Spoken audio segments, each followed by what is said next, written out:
Assalamu alaikum wa rahmatullahi wa barakatuh. Amin'ity androany ity inshallah tsika dia haka hadis marim-pototra anankiray izay mitateriny Abu Huraira radiyallahu anhu, niteny mpaminany sallallahu alaihi wasallama manao hoe: thalathu da'awatun mustajabat la shakka fihinna. Misy doa na hataka na fitalaona ataon'ny olona anankitelo dia ahazo valimbavaka na voavaly avy hatrany, tsy misy fisalasalana amin'ireo olona anankitelo ireo. Mipetraky ny fanontaniana hoe iza daholo ireo olona anankitelo izay rehefa mitalao amin'ny Allah, mangataka doa amin'ny Allah, dia ovaliany avy hatrany, tsy misy atakandro. Voalohany amin'izy ireo, da'watul mazlum, ny doa na ny fitalaona izay ataon'ny olona voambaka. Ny faharoa, da'watul musafir, doa izay ataon'ny olona rehefa amin'ny voyage. Ary ny fahatelo farany, da'watul walid liwaladi, ny doa na ny hataka ataon'ny ray aman-dreny amin'ny zanany. Amin'ity androany ity inshallah tsika dia ny roa voalohany tsy dia idirantsika loatra satria ilay fahatelo no tiako ahatongavana amin'ity androany ity. Indraindray atsika ray aman-dreny rehefa faly na hita ny zavatra izay nataon'ny zanantsika dia mitso-drano azy, mangata-pitahiana ary mandefa doa tsara ho azy.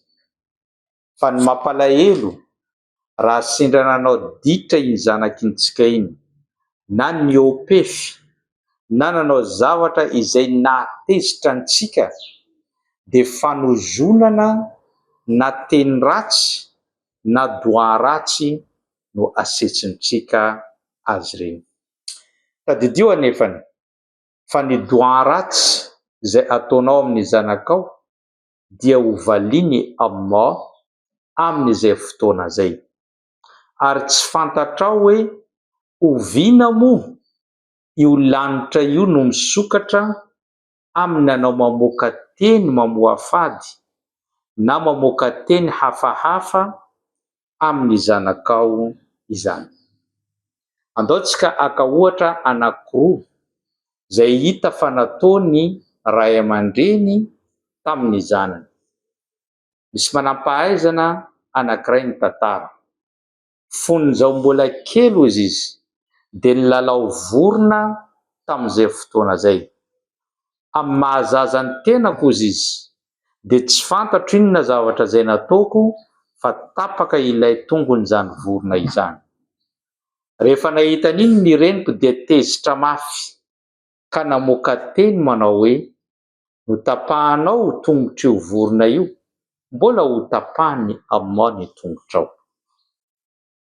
Tantara ilay manam-pahaizana hoe lasa ny herinandro nilalao baolina niaraka tamin'ny namako aho ka nisy ny takla, ka izay nahatonga ahy hozy izy tapa-tongotra mandraka ankehitriny ary mandeha amin'ny chaise roulante izay hitantsika ankehitriny. Jereo tsara zany, ankatezerana no namoahany ilay reny ny teny hoe notapahanao tongotr'io vorona io, mbola ho tapahany Allah ny tongotrao.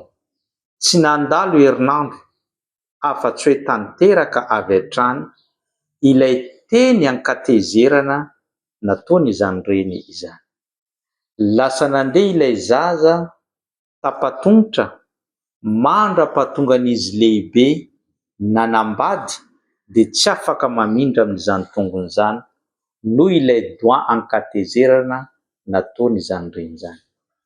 Indraindray atsika tsy mieritreritra mihitsy ray aman-dreny hoe mety ho lasa problème be eo amin'ny fiainan'ilay zanako ane, iny doana teny ankatezerana izay nataoko iny.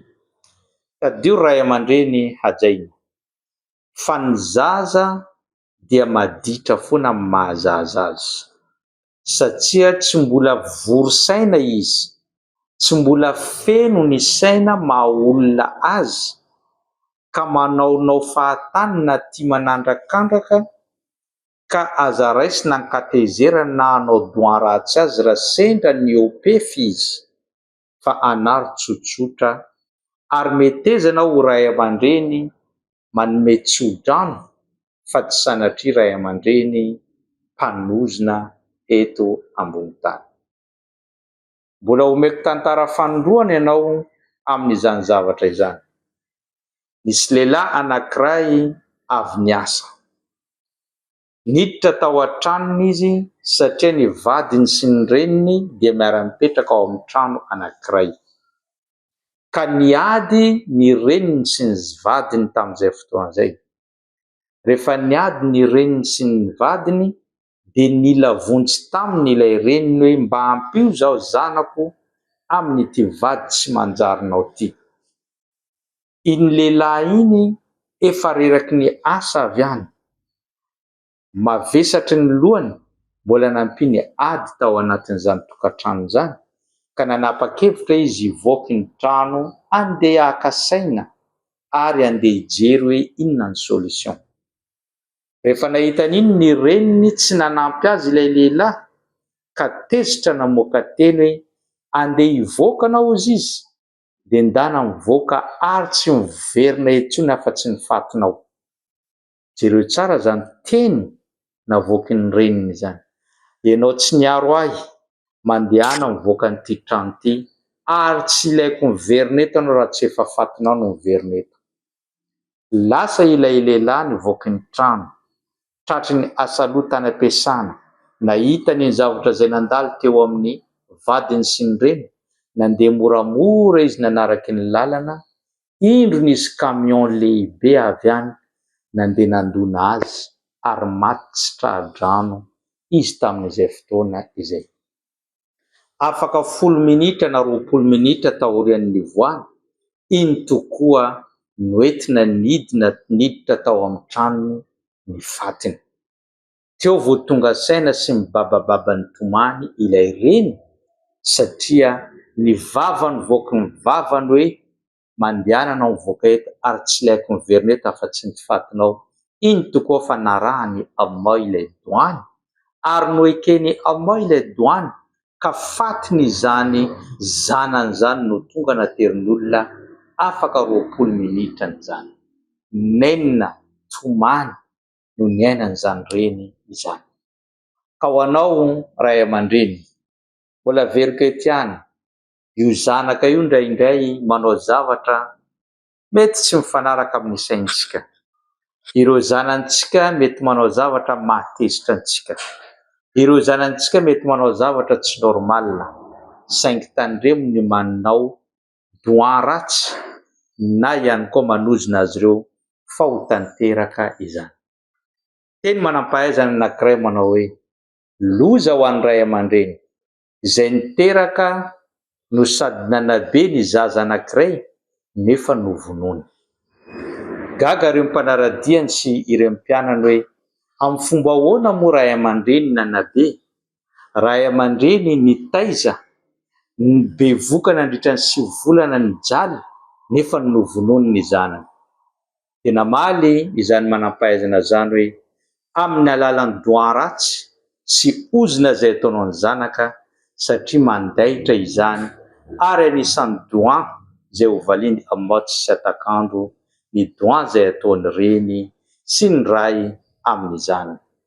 Afatra farany ho antsika ray aman-dreny, ny zaza tsy maintsy maditra, ny zaza manao faute, fa tandremo ny doan izay ataonao aminy.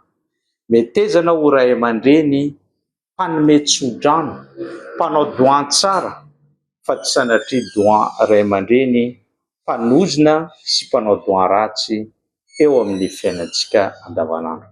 Zay no fampatsiavantsika tamin'ity androany ity, aparitao betsaka any amin'ny hafa mba ahazoantsika sy ahazoan'izy ireo fahasoavana eo anatrany Allah.